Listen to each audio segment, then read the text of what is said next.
Hi. In support of this video, I thank Johnny9999 for this video, Stargaze HD Universal Beauty, and I've left the link for it below. My work and thoughts are brought to you with support of Universal Light Being and my love and faith in true Jews, true Christians, true Muslims, true Hindus, true Buddhists, and humane atheists, and all faiths of knowledge, wisdom and compassion. And I've taken the time today to write this piece, which I feel is very important, and in order to deliver the real news, this is the real news of today. And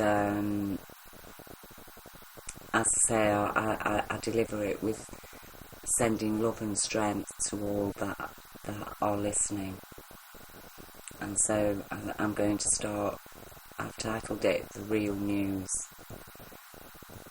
Mainstream American news medias are now generally united in their judgments against Trump as a lying, incompetent fool.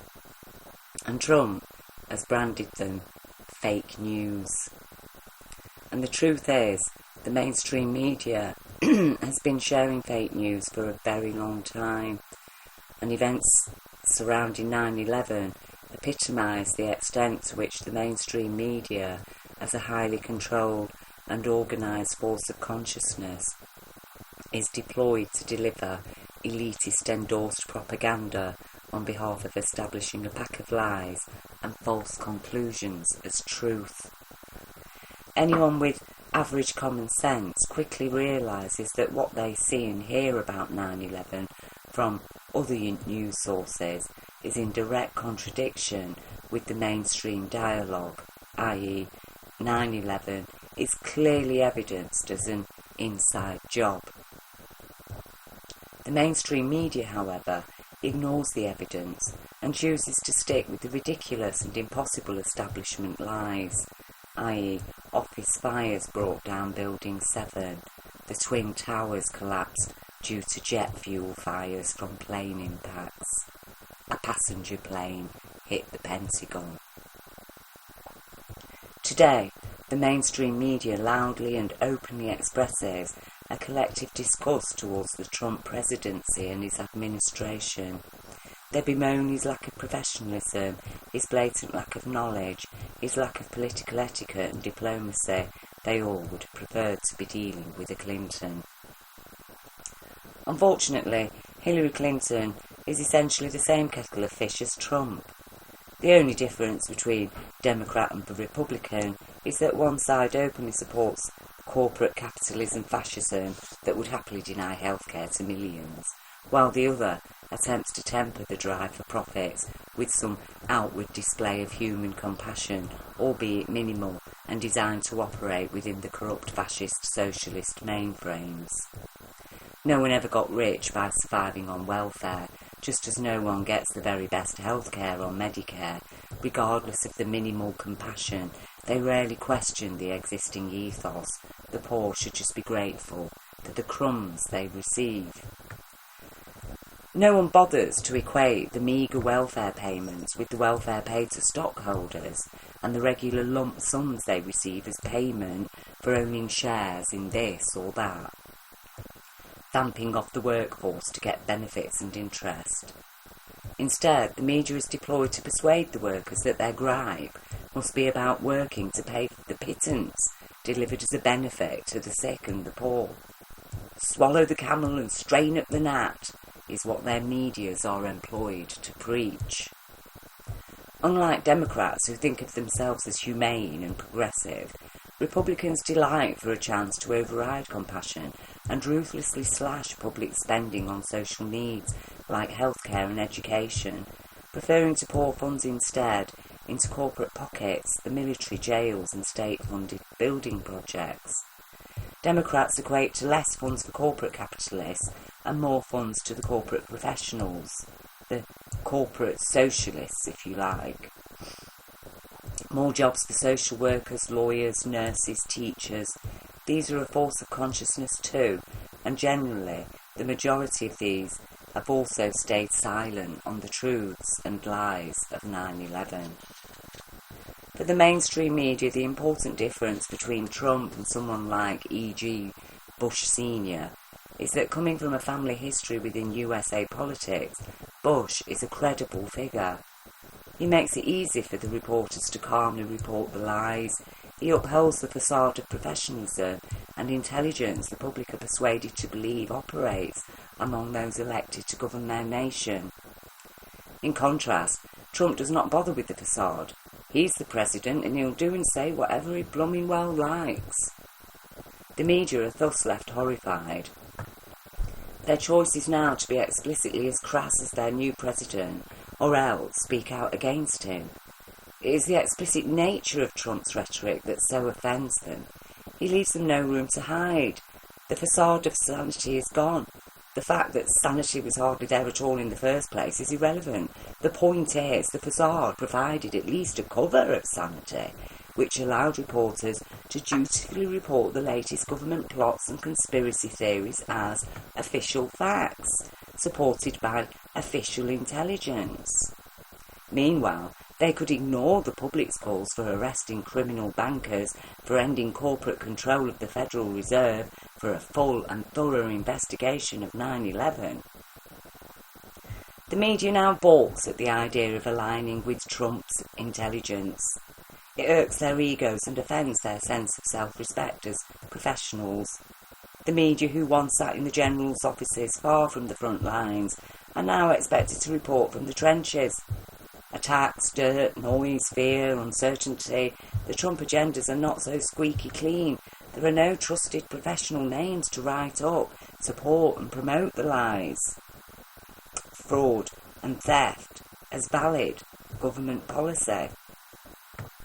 What this means is that news reporters and presenters are suddenly personally involved. They have a personal opinion that rises up in face of Trump. Where was their personal opinion in face of 9/11 and the official lies supporting invasion and destruction of Iraq?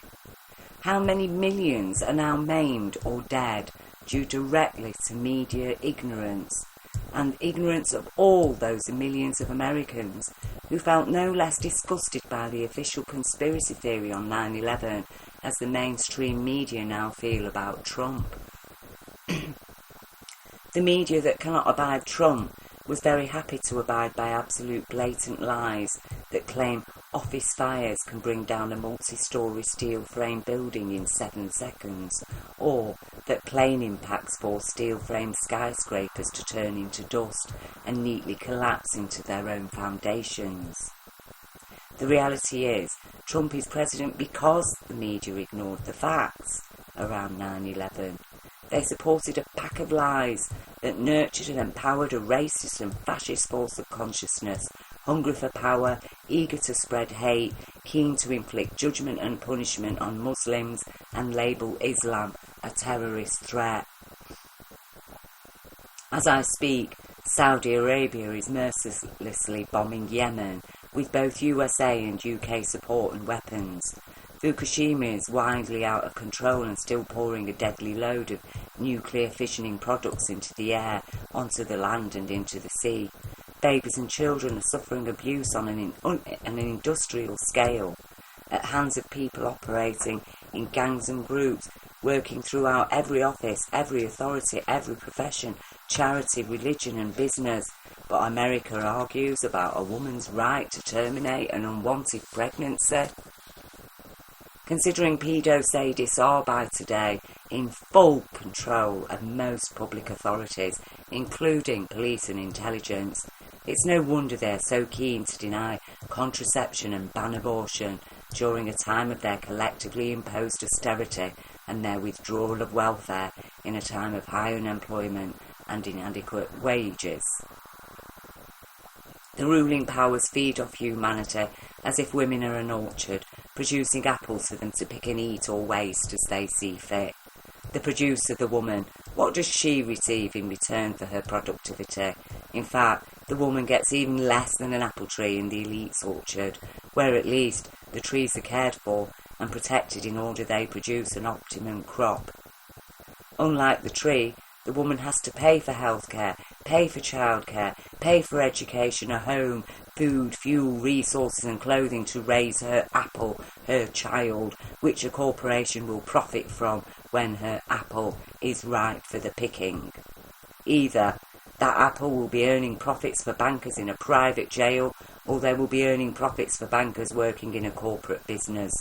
The woman, as manufacturer of the worker, she gets nothing at all, and even has to pay for the very fact she menstruates, and even is expected to work for the bankers while she menstruates, and even she is made to feel embarrassed and ashamed about the very fact she menstruates.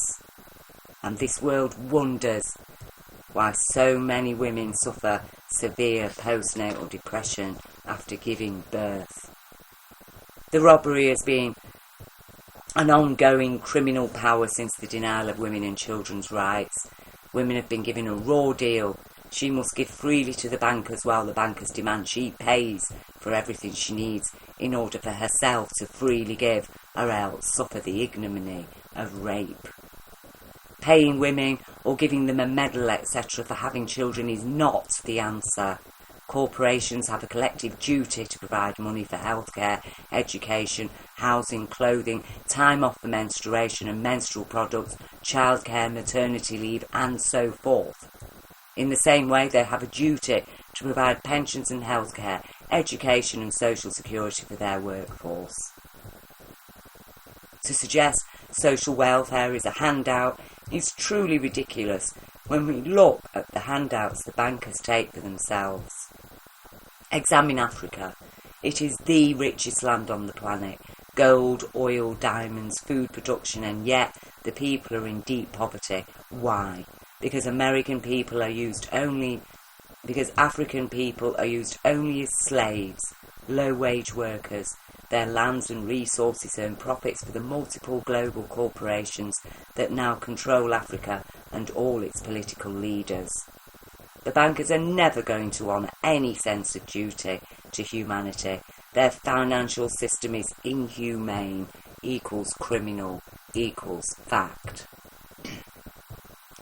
The way forward is to erase the present banking system, arrest the criminals of power, establish a government committed to uphold universal law that supports human, child, animal and earth rights.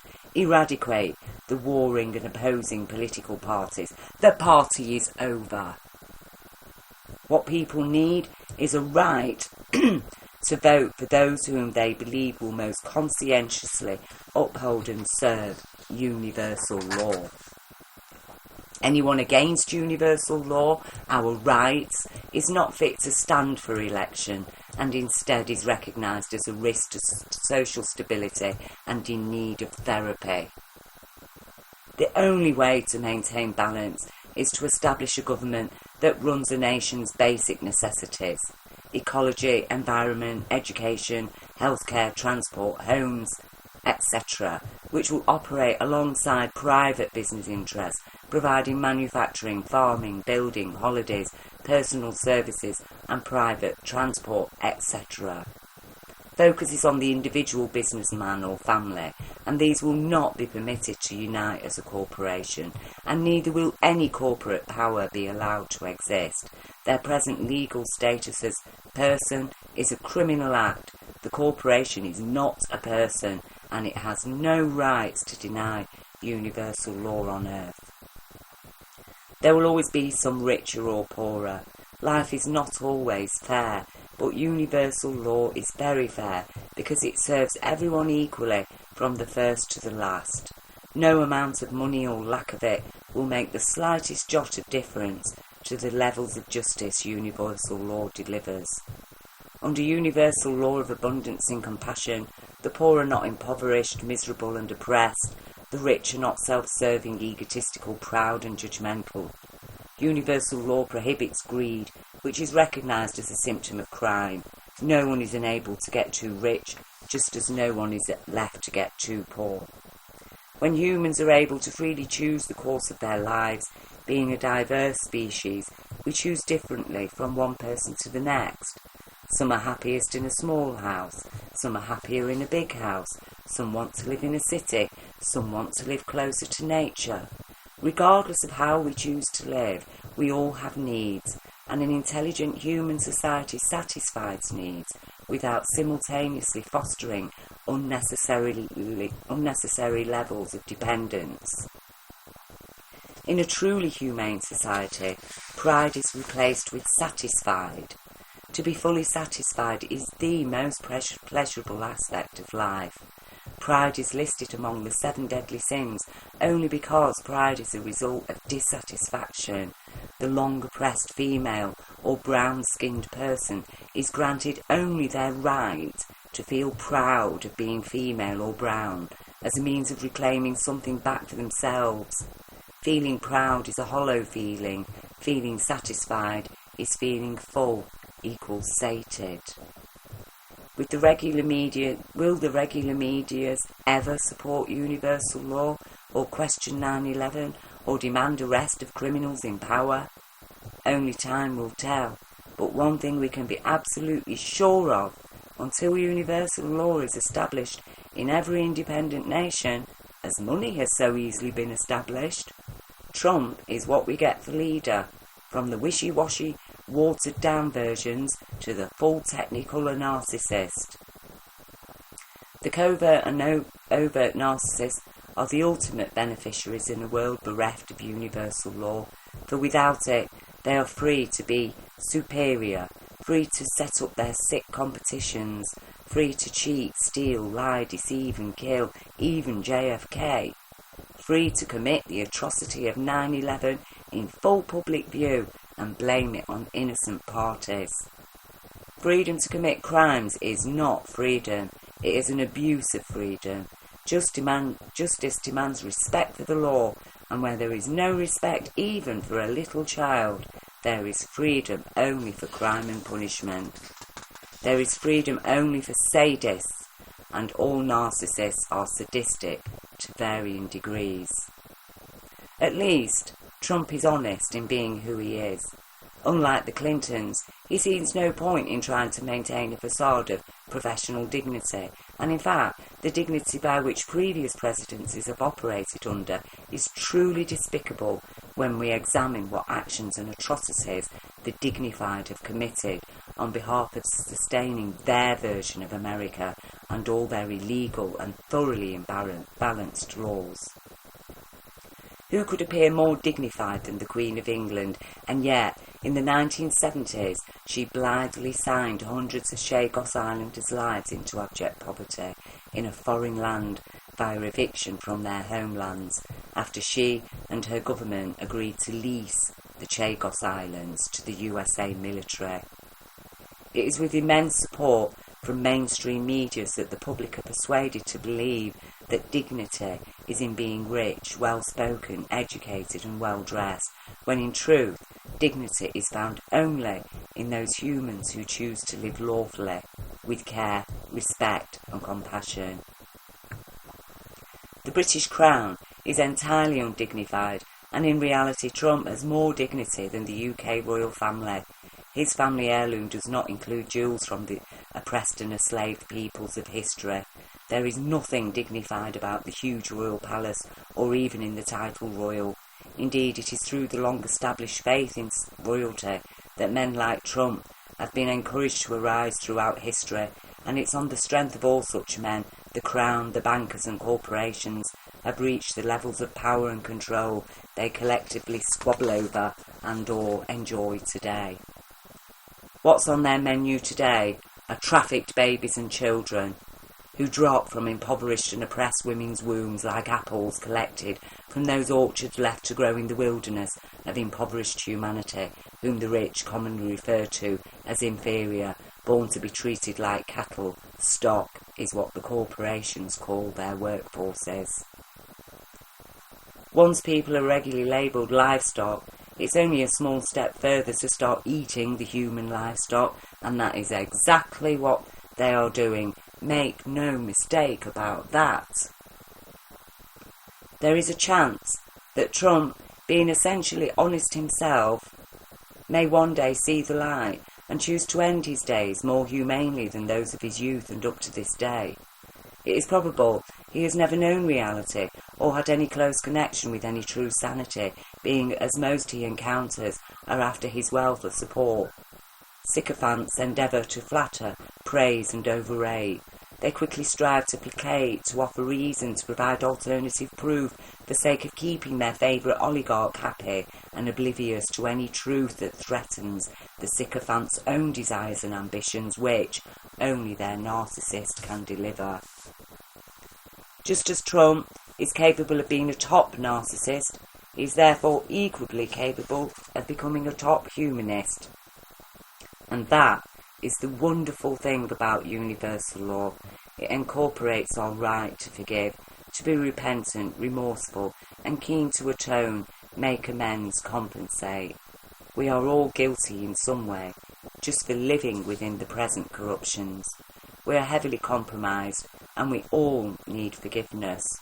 No admittance and or no apology or compensation, remorse or atonement equals no forgiveness. There is no shame in being forgiven. It is a joy to be released from the burden of guilt and shame. These burdens were dumped on us the moment we got born into this present lawless world, where a set of insane oligarchs attempt to stand as a patriarchy, which they are not, because a patriarchy cannot exist without a matriarchy. Indeed, once we understand that, then we understand why the matriarchy was attacked and toppled. It was the only way to diminish the power of the true patriarchy. With dad murdered or enslaved and mum in chains, our children can be labelled by the oligarchy as minor, unimportant, and that would have been an outrage to the patriarchy, who, like the matriarchy, supported the child as VIP. When you want slaves, bodies to fuck and torture for your pleasure, people to rob and kill, the mummies and daddies who produce those bodies will stand against you, unless you can divide the sexes by way of judgments, which allow one sex to be robbed and mercilessly used and abused, while the other sex is granted a lawful right to abuse. That is how you kill the father. You kill his right to be human, by making it more profitable to his needs to treat anyone weaker than himself as an inferior and to be used as he wishes. Do as thou wilt is the oligarchs' only law for their man-criminal monster. The main problem humanity faces today is that the beneficiaries of centuries of crime do not want now to relinquish their ill-gotten gains. Like the man who bought a stolen bicycle for his child, he does not want to give it back when the police wish to return it to its owner. What such people need to understand is this: in giving back all that was stolen, we will collectively receive far more in return. Every child shall have a bike. There will be no need or risk of buying a stolen one. We need to approach establishment of universal law as we would when building a home. At first, we need to live in temporary shelter while we dig to lay the foundations, make the bricks, prepare the wood, and blow the glass. As a builder, we are prepared for some hard labour, blood, sweat, and tears. All of this is tempered with our hope that in following a well-presented plan, we will end up living in a beautiful home that is perfect for our needs. Yes, there will be troubles and struggles, and these will be, regardless of whether it is for sake of building our own house or the houses of slave drivers. In truth, the slave builders will always suffer worse than those building to lawfully satisfy their own lawful needs.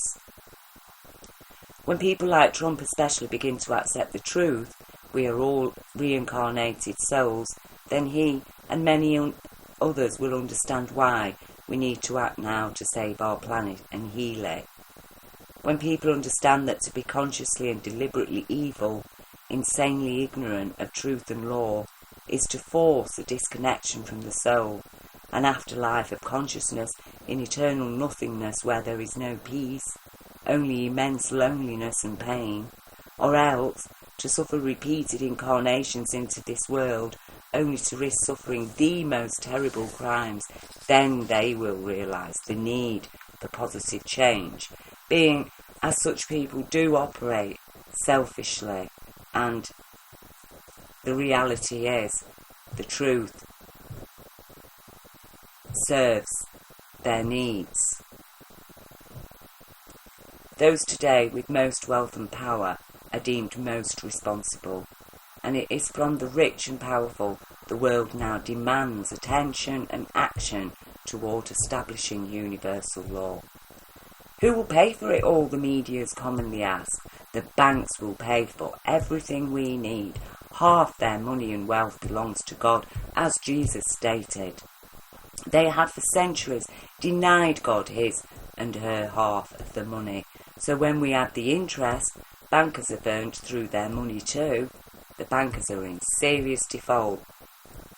However, universal law forbids usury, and still half the money belongs to God. And what does God need money for, if not to establish and uphold universal law?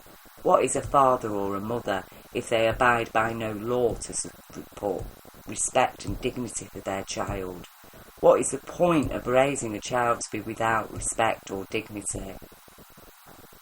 The only point of raising disrespected and undignified children is if someone wishes to control and exploit those children like cattle stock.